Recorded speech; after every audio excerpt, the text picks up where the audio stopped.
Halo Bapak Ibu, Saudari dan Saudara yang terkasih di dalam Tuhan. Kita kembali berjumpa di dalam Renungan Mingguan, Rabu 11 November 2020. Saat ini kita akan bersama merenungkan sebuah tema, lakukanlah yang seharusnya. Sebelumnya mari kita berdoa memohon pimpinan dari Tuhan di dalam kita merenungkan sabdanya. Mari kita berdoa.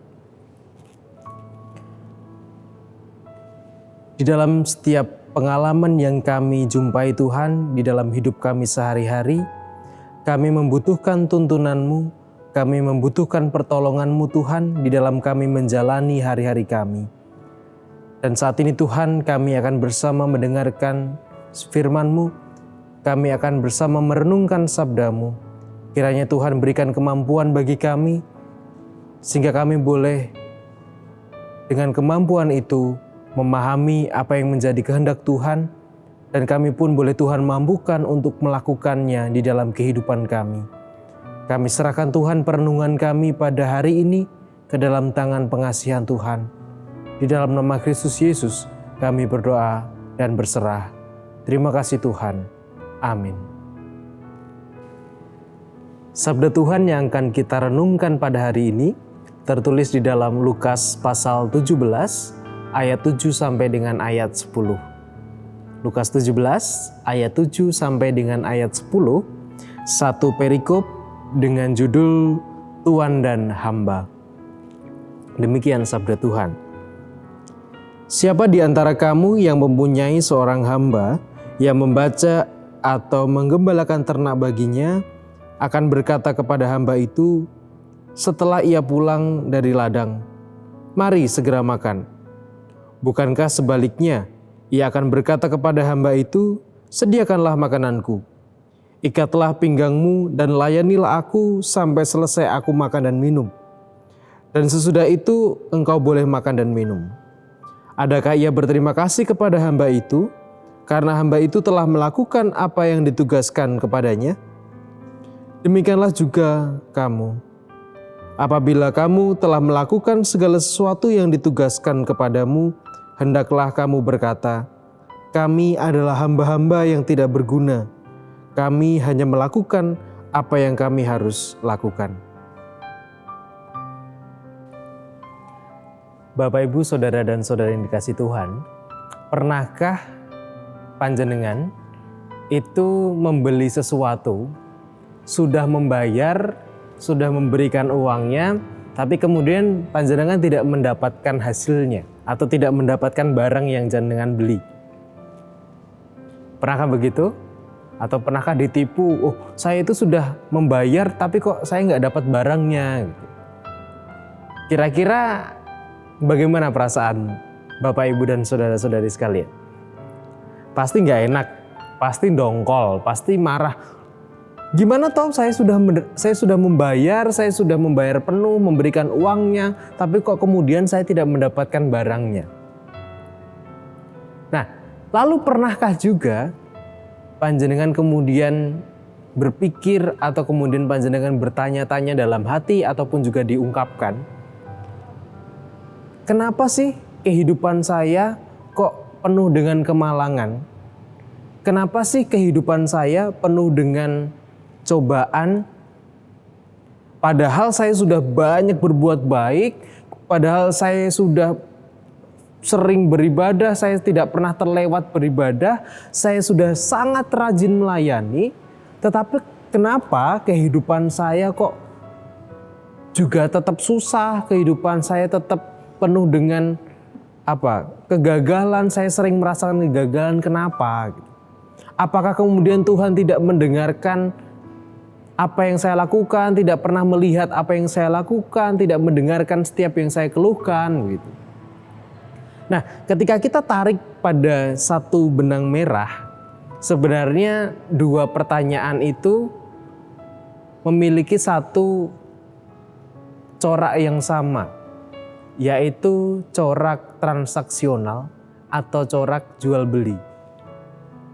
Ketika kita sudah membayar sesuatu, maka harapannya adalah kita kemudian mendapatkan sesuatu. Kita mendapatkan apa yang sudah kita bayar.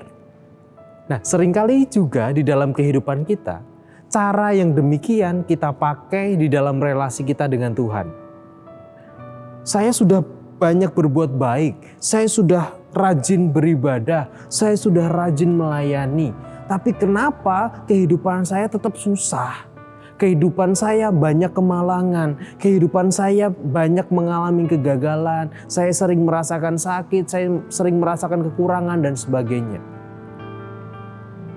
Ketika kita memiliki atau dasar berpikir yang demikian, maka secara langsung ataupun tidak kita sadari, kita telah menjadikan hubungan kita dengan Tuhan sebagai sebuah hubungan transaksional. Lalu bagaimana seharusnya? Nah, dalam kisah di dalam Injil Lukas yang kita baca tadi, Yesus memberikan sebuah perumpamaan kepada orang-orang yang berkumpul pada waktu itu. Adakah ketika kita punya hamba, ketika kalian punya hamba, orang-orang pada waktu itu, ketika hamba itu sudah selesai menggembalakan dombanya, sudah selesai berkebun, kemudian tuannya akan mengatakan bahwa sekarang engkau duduklah makan, akan aku layani. Menurut Yesus itu tidak akan pernah dilakukan. Dan demikian jugalah orang-orang pada waktu itu dikatakan bahwa janganlah engkau kemudian meminta sesuatu, meminta imbalan pada sesuatu yang sudah kamu lakukan, pada perjuangan yang kamu lakukan. Karena Yesus mengatakan di ayat yang ke-10 bahwa justru ketika kita melakukan sesuatu, katakanlah bahwa kami ini hamba yang tidak berguna. Kami melakukan apa yang seharusnya kami lakukan. Bukankah memang demikian cara atau dasar di dalam kita melakukan sesuatu? Bukankah memang berbuat baik itu sesuatu yang harus kita lakukan? Bukankah rajin beribadah itu adalah sesuatu yang harus kita lakukan? Bukankah kemudian mengampuni orang itu menjadi sesuatu yang harus kita lakukan? Bukankah membagikan kasih itu menjadi sesuatu yang harus kita lakukan? Kenapa? Ya karena Tuhan sudah memberikan kebaikannya jauh sebelum kita berbuat baik. Tuhan sudah memberikan berkatnya jauh sebelum kita rajin beribadah. Tuhan sudah memberikan berkatnya jauh sebelum kita mengampuni orang, sebelum kita rajin berbuat dalam pelayanan kita. Lalu kenapa kita harus menuntut imbalan atas itu? Hubungan kita dengan Tuhan bukanlah hubungan transaksional. Hubungan kita dengan Tuhan bukanlah hubungan jual beli. Karena sejatinya kita sudah mendapatkan lebih dulu sebelum kita menunjukkan tindakan kita sebagai ungkapan syukur kita. Jangan mengeluh ketika banyak kesusahan kita rasakan. Mengeluh sih boleh, tapi jangan kemudian itu menjadikan sebagai dasar di dalam kita kemudian mengutuki hubungan kita dengan Tuhan. Loh, saya sudah berbuat ini, saya sudah berbuat itu, tapi kok kehidupan saya nggak berubah, kehidupan saya tetap susah dan sebagainya. Tuhan di mana? Engkau tidak melihat ya, engkau buta ya Tuhan, engkau tidak mendengarkan ya, engkau tuli ya. Karena sejatinya yang kita lakukan, kebaikan yang kita lakukan adalah sesuatu yang sudah seharusnya kita lakukan. Oleh karena itu, lakukanlah kebaikan itu, lanjutkanlah. Lakukanlah ibadahmu, lanjutkanlah ibadahmu. Lakukanlah pelayananmu, lanjutkanlah pelayananmu. Karena apa? Ya karena itu sesuatu yang memang harus kita lakukan dan sudah seharusnya kita lakukan. Oleh karena itu, Tuhan sudah baik kepada kita. Jadi, lakukanlah apa yang seharusnya kita lakukan. Selamat berefleksi, selamat merenungkan firman Tuhan, dan selamat melakukannya di dalam kehidupan sehari-hari. Haleluya. Amin. Saat ini kita akan bersama menutup renungan kita pada hari ini dengan berdoa. Kita berdoa untuk tindakan yang seharusnya kita lakukan, untuk kehidupan yang akan kita jalani. Juga kita akan berdoa bagi saudara-saudara kita yang saat ini sedang bergumul dengan sakitnya, yang saat ini sedang bergumul dengan kesedihan dan duka yang mereka rasakan. Mari kita bersatu dalam doa. Tuhan Allah Bapa kami, Sang Empunya kehidupan, Sang Pelawat kehidupan kami, dan Sang Pemberi kekuatan di dalam hidup kami. Seringkali kami Tuhan tidak menyadari berkat yang Tuhan berikan kepada kami. Seringkali kami tidak menyadari bahwa Engkau sudah jauh lebih dulu mengasihi kami, Engkau sudah jauh lebih dulu membagikan berkat-Mu atas kami. Dan seringkali Tuhan di dalam hidup kami justru mengutuki Engkau. Kami justru mengeluh dengan berlebihan kepadamu. Kami justru seringkali merasa tidak puas dengan kondisi kehidupan kami. Kami menuntut ketika kami sudah melakukan banyak kebaikan, kami sudah beribadah kepadamu, kami sudah melayani Engkau, tetapi kemudian kami membandingkannya dengan kehidupan kami yang seringkali mengalami banyak kesulitan. Kami seakan-akan ingin mendapatkan imbalan dari setiap kebaikan kami darimu. Oleh karena itu Tuhan, kiranya Tuhan murnikan setiap motivasi kami. Kiranya Tuhan murnikan setiap daya yang menggerakkan kami untuk berbuat baik, daya yang menggerakkan kami untuk beribadah, daya yang menggerakkan kami untuk melayani Tuhan. Sehingga kami tidak menganggapnya sebagai sebuah transaksional, sebagai sebuah jual beli, sebagai sebuah balas budi, tetapi kami betul-betul melakukannya dengan ketulusan kami, dengan kami tahu bahwa itu adalah apa yang seharusnya sudah kami lakukan. Dan saat ini Tuhan, kami ingin bersama menolong saudara-saudara kami Tuhan. Kami ingin bersama mendukung saudara-saudara kami di dalam doa untuk saudara-saudara kami yang saat ini sedang bergumul dengan sakit penyakitnya, yang saat ini sedang berjuang di dalam kondisi pengobatan, yang saat ini sedang berjuang di dalam pemulihan kesehatannya, juga berjuang di dalam menjaga kestabilan kesehatannya.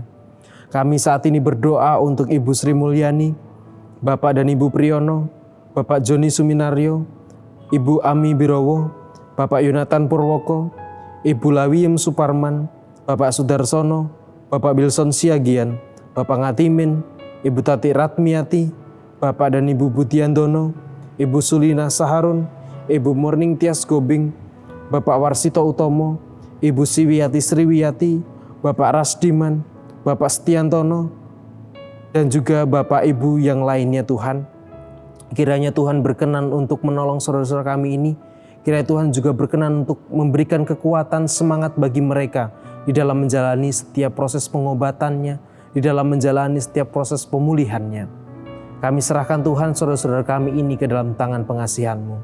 Dan saat ini pun kami juga menyerahkan untuk orang tua kami terkasih yang oleh karena usianya mengalami kelemahan, mengalami penurunan fisik di dalam kehidupannya.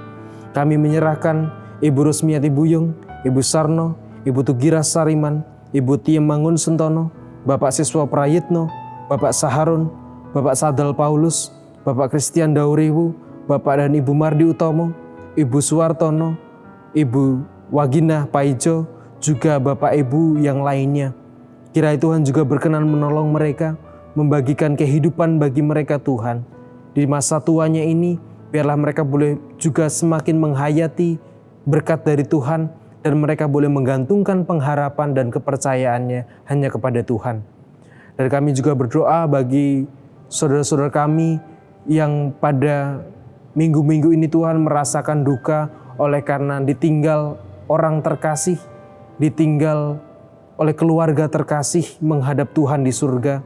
Kami berdoa untuk keluarga besar Bapak almarhum Bapak Sugiono Hadi Hartono. Kiranya Tuhan memberkati Ibu Hadi, Tuhan memberkati seluruh anak-anak dan cucu. Meskipun mereka saat ini masih merasakan kesedihan, meskipun mereka saat ini masih merasakan duka, tetapi biarlah Tuhan berkenan untuk menghibur dan menguatkan mereka di dalam mereka menjalani kehidupan selanjutnya. Dan kami pun juga menyerahkan untuk keluarga besar almarhum Bapak Bambang Sularso. Kiranya Tuhan memberkati Ibu Bambang, Tuhan memberkati seluruh anak-anak dan cucu, Kiranya kasih Tuhan boleh mereka rasakan di dalam duka yang mereka rasakan saat ini. Dan berkat Tuhan boleh memberikan penghiburan bagi mereka. Berkat Tuhan boleh memberikan kekuatan bagi mereka di dalam melanjutkan kehidupan ke depan. Kami serahkan Tuhan saudara-saudara kami ini Tuhan ke dalam tangan pengasihan-Mu. Dan kami serahkan untuk kami semua, biarlah kesehatan kami boleh Tuhan yang jaga. Dan kami pun boleh juga menjaga kesehatan kami, sama seperti Tuhan telah memberikan berkat-Mu atas kami. Ya Tuhan, kami serahkan kehidupan kami serahkan aktivitas kami hari ini ke dalam tangan pengasihan Tuhan. Di dalam nama Kristus Yesus, kami berdoa dan bersyukur. Haleluya. Amin.